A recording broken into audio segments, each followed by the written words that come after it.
Houston Real Estate Radio.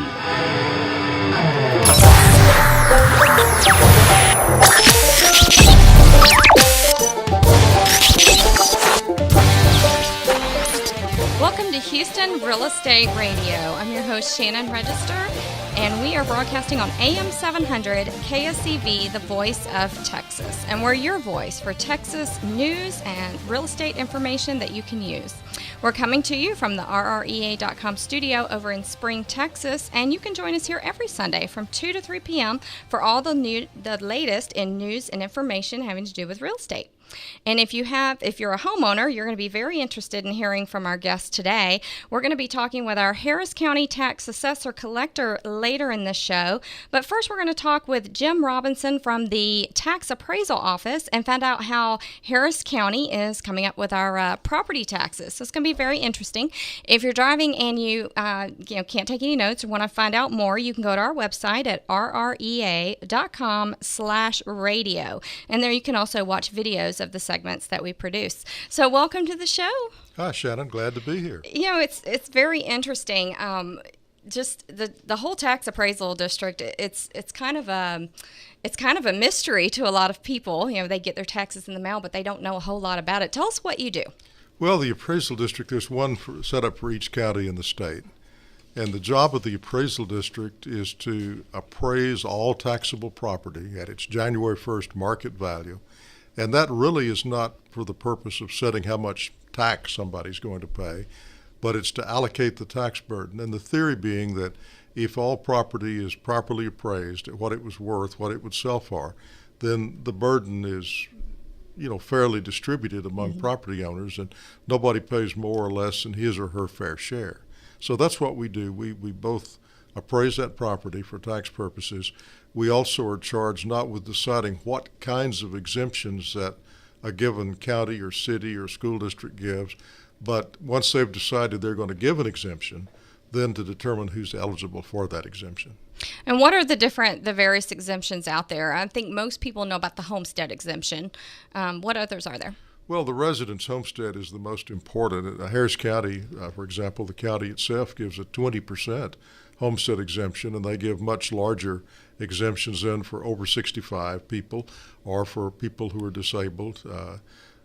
Almost all of the school districts give at least some level of exemption. The city of Houston has a 20% homestead plus an over 65 and disability.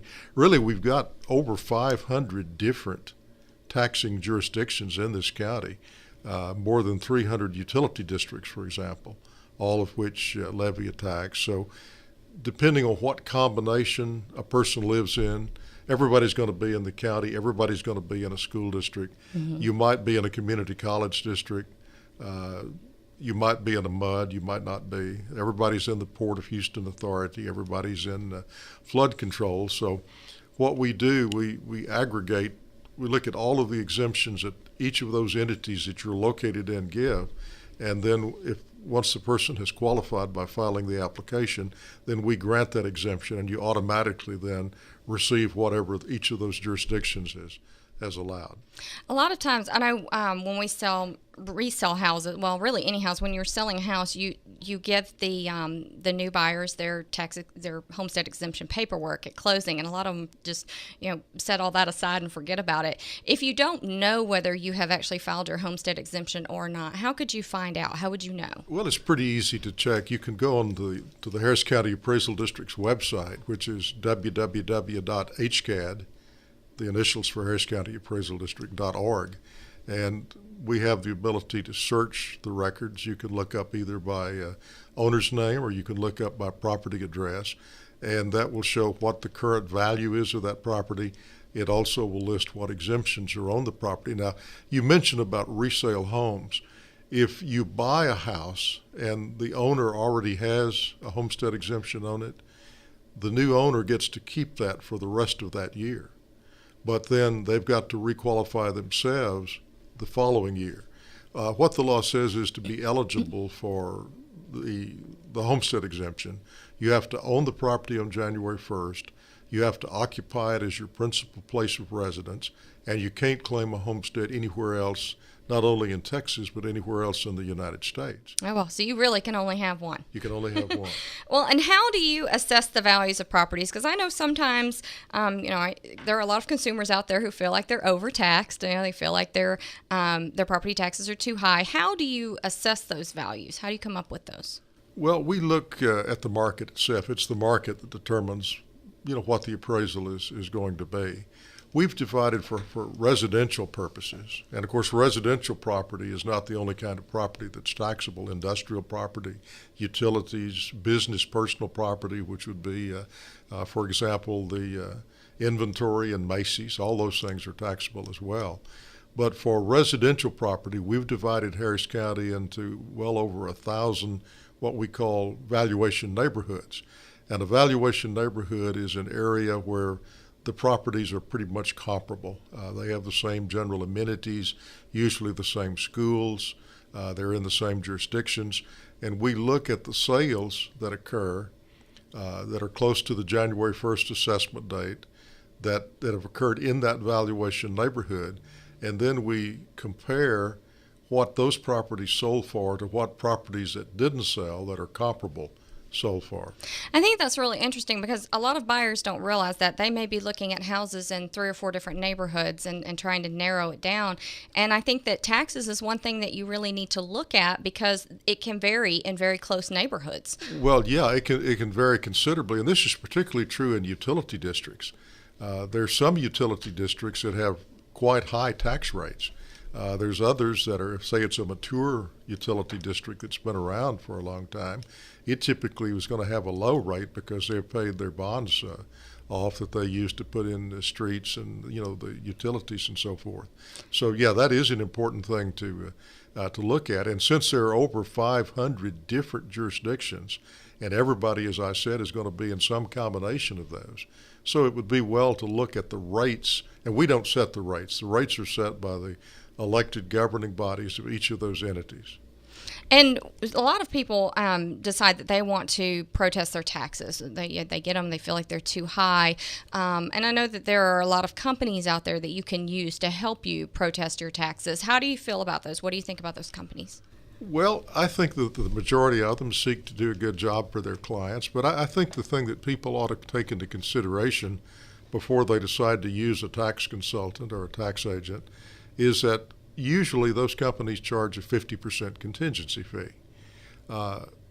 We've looked at the records of protests done by tax consultants versus those done by homeowners themselves.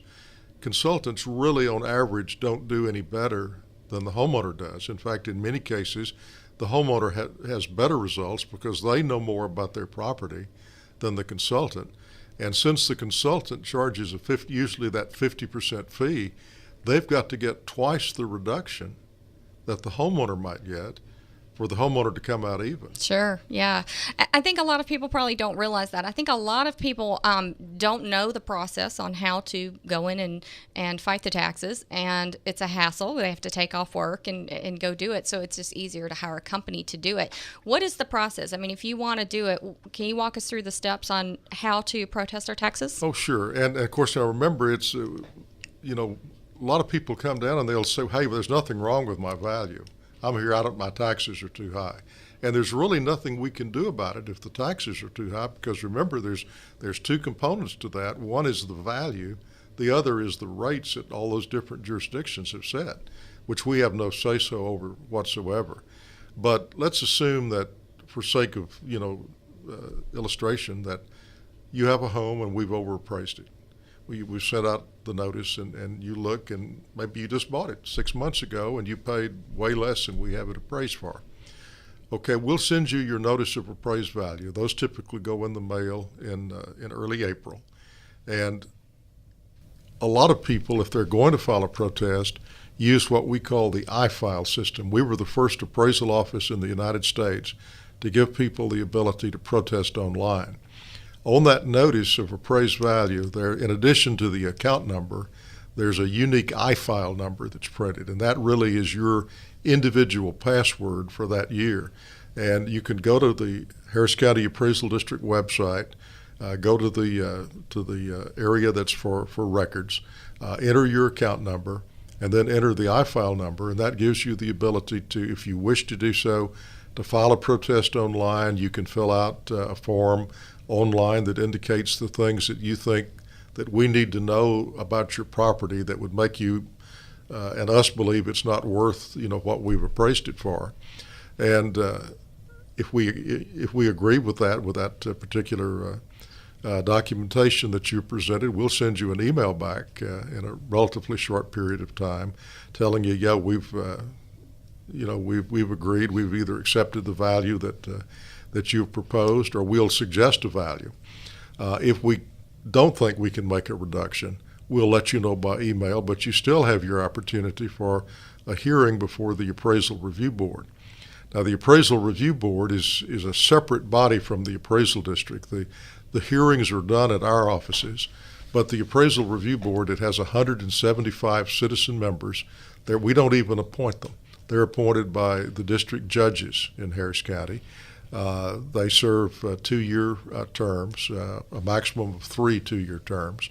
And the ARB sits in panels of 3 to hear protests that the appraisal district can't resolve. Now, the fact is we do resolve the majority of protests informally, where that's good, so that people don't have to come down and protest right. in Well, person. We either resolve it, through the iFile system, Yeah. And the associated iSettle system, or people come down they get a chance for an informal meeting first, and that's where we either resolve most of them through iSettle or the informal meeting. But if we can't resolve it, then it's scheduled for the Appraisal Review Board, and you have a chance to give your evidence there. Okay, we're going to be right back after this commercial break, and we'll finish talking about that whole process for lowering your taxes if you need to. Great.